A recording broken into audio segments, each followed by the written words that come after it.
Hello everyone and welcome to another edition of AoS Close-Ups. This week we take a look at a unit I've not had to face, knock on wood, and I'm glad I haven't yet as I'm sure it isn't good. That's the impression that I get, the mighty Skullcrushers.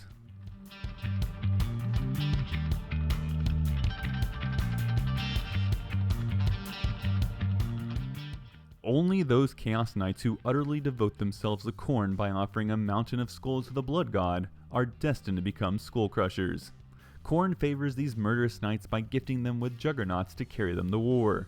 These massive demonic mounts have flesh of living metal and breathe steam. They are dealers of untold destruction, whose charges quake the ground, grinding their foes beneath steel sinews and brass hooves, and those that remain are hacked apart with axes and cleavers, or else ran through with jagged lances.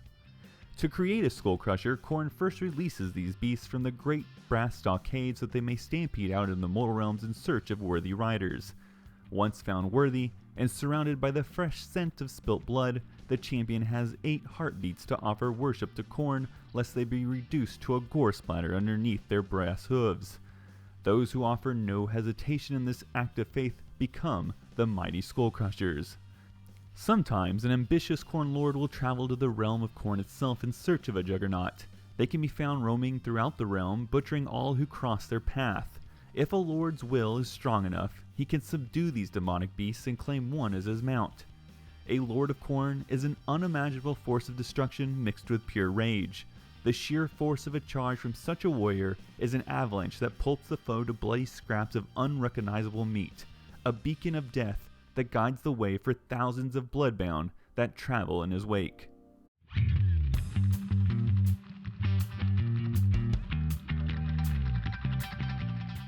Alright, so let's take a look at the rules, and first we'll be exploring the mighty Skullcrushers and then moving on to the Lord. So the Skullcrushers are the fastest non-character unit with an 8-inch move for the Bloodbound, and while on paper this doesn't seem like a lot, especially when you compare it to other factions who have relatively faster units, this is a pretty big deal for an army that has a lot of 5-inch and 6-inch movers. 2 inches can mean the difference between getting to a far corner of the board or maybe chasing down a particularly cagey unit. Now they are also very resilient with 5 wounds, protected by a decent 4+ save. The basic bravery isn't terribly high, but it's suitable enough for a 5 wound model at 6, and therefore they should rarely be affected by any battle shock tests. However, without a banner, they are susceptible to bravery-based attacks, and if you do roll that 6 after just losing 1, it's going to be catastrophic. You'll definitely feel it. They can be either armed with an ensorcelled weapon or a blood glaive. Now the first option should reliably hit and wound probably more than half the time, but it doesn't have a rend characteristic. On the other hand, the blood glaive is slightly less accurate, hitting on a 4 instead of a 3, but does have a -1 rend. So this choice comes down to whether you prefer more accurate dice or biting through some armor. Really, you're going to have to measure it against the rest of your army, I think. Now, both options generate just 2 attacks, so either way, there's not a lot of weight behind the rider attacks, so this might point you into the direction of having the rend option. The Juggernaut itself has 3 attacks, which hit and wound on 3s, but again, no rend, and it actually only does 1 damage. It's a little underwhelming considering how devastating these steel and brass mounts are supposed to be on the charge when we look at their fluff. Now the unit can have standard bearers and hornblowers. The banner improves the fairly low bravery stat, bringing it up to a 7, making the unit pretty much immune to battle shock when just losing 1 model, which is going to be tough trying to do 5 wounds to a 4+ armor save. But if the Skullcrushers kill just 1 model, the bravery goes all the way up to 9, meaning you're not going to really have to worry about bravery at all in any capacity. And it makes a particularly small unit of 3 actually de facto immune to battle shock. So, moving on to the unit's abilities, the Skullcrushers get an additional protection against wounds and mortal wounds caused by a spell, thanks to that brass-clad shield. Any mortal wounds inflicted or regular wounds that get past the armor from a spell, though I don't know off the top of my head of many spells that just do regular wounds, are ignored on a 4-up. The last ability gives the unit the ability to inflict D3 mortal wounds on an enemy unit or enemy units within 1 inch of them after they charge, but it only goes up on a 4-up.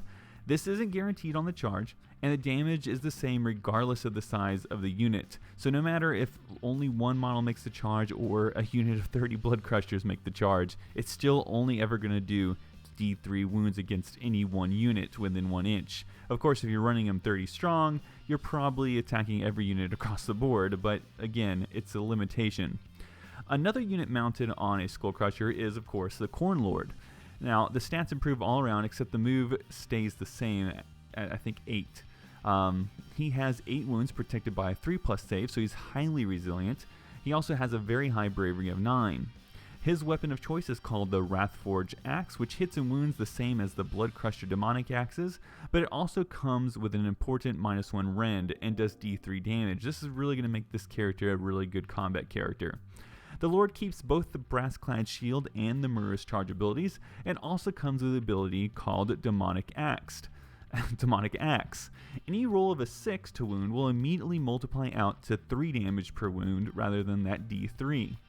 Finally, there's also the Command ability, and this is actually pretty good regardless if you're using all Juggernauts or just a couple of your normal units. This ability allows you to pick up to 3 units and allow them to improve their roll to wound by 1 as long as this unit charged in that turn. Pretty strong right there. So that finishes up the rules, so let's now take a look at what they'll do on the tabletop.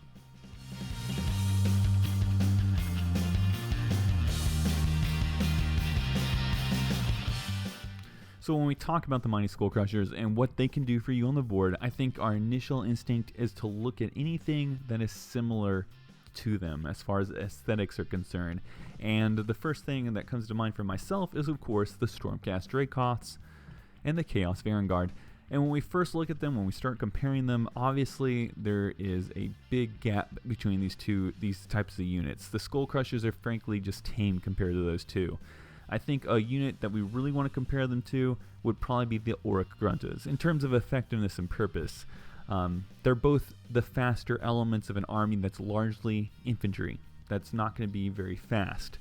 And so as a result, these units are going to be trying to do damage to those units that are looking to stay afar and not get engaged. Shooters, fast cav looking army, pieces of the army, wizards and characters who are supporting, just things that are just not looking to get engaged.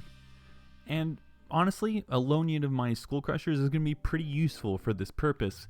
They're just not going to stand out for you on the battletop. If you expected them to tear into your opponent's main battle line, I got some bad news for you. It's probably going to fail. They'll likely bounce off anything moderately tough, and they're going to eventually lose the attrition war.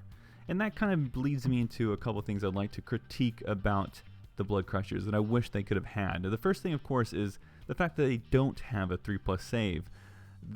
If we look at the riders of, say, the Dracoths, they're similar to the Blood Crushers. They're armored knights. There's not a whole bunch different about them. They have a shield. They have full plate.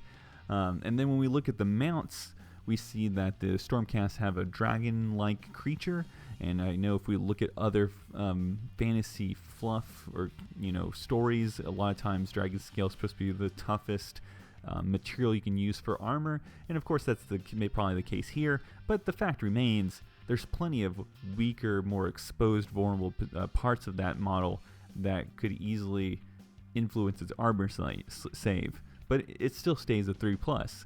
So why not have the creature that's supposed to be made out of brass, steel, and iron also be a 3+? Why is it at a 4+ when it obviously doesn't have any vulnerabilities like the Dracoth can possibly have? So as far as aesthetics are concerned, it's kind of a letdown that they only have a 4+. I think it was an oversight.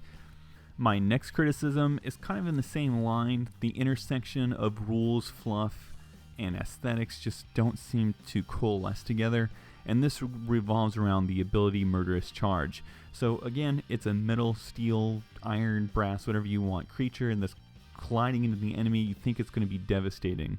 But whether it's the last surviving model of a unit or a fresh unit of 30, this unit will only ever do D3 mortal wounds 50% of the time. I don't understand why it only had to be 50% of the time. I also don't understand why nobody thought to make it a scalable ability. For every 3 models, it could be another D3. Just kind of like, that's off the top of my head, and I think that would be a good rule. As a result, I just don't see the incentive of running these units bigger than you have to, so I would keep them at the minimum size of 3. Just keep them at 3 and run them as they are. Have them be your slightly faster, slightly more durable unit that hunts down those peripheral units or the models trying to hide in the backfield. Now, going away from this criticism, let's talk about running it as a theme. If you want to try to give a theme a go, I think there is some good options here. Well, the only option is pretty good. So you have the Brass Stampede Battalion. It's 3 units of Skullcrushers and the Lord. Now, the command ability is perfect for this small formation and will make your small amount of attacks more guaranteed to deliver the damage. The formation ability, Blood Scent, I think it technically makes your army faster as soon as a unit dies on either side, giving the unit +3 to the charge. But it's going to be useless if you're just running the formation. The formation is going to have to be a smaller element of a bigger army if you want to get any use out of this, because if it's just your army, this formation, you're probably going to be engaged at the same time and just be stuck being surrounded by other units from your enemy trying to surround you and bring you down through attrition. The next ability is called the Obliterating Charge ability, and it makes the Brass Stampede ability auto-hit, which is fantastic. I wish it was always like that, but you know, at least they gave you an option to make it happen. There is a catch though. The unit has to be within 3 inches of another unit of the same formation. So this is going to limit this formation's flexibility. It has this kind of built-in cohesion that you have to keep together, and even despite all that, it's just not going to be that devastating on the charge, and it's going to struggle to generate a lot of wounds after the charge. I think overall the Mighty Bloodcrushers are good for the faction that they're in. It's just they aren't on par with similar units, and they look like they should be charging the main battle line, you know, causing reckless abandonment, anarchy in the center of the lines. But instead, that's a bad idea, and you're going to start using them to hunt down flanks and those backfilled units. So it's kind of a disappointment. I think in the end, you need to remember to not overestimate them and just use them appropriately. And I think at the end of the day, you'll be content with that use. And that will conclude this episode of AoS Close-Ups. Please like and subscribe. Feel free to comment below about what unit you'd like to see next. And thank you for watching.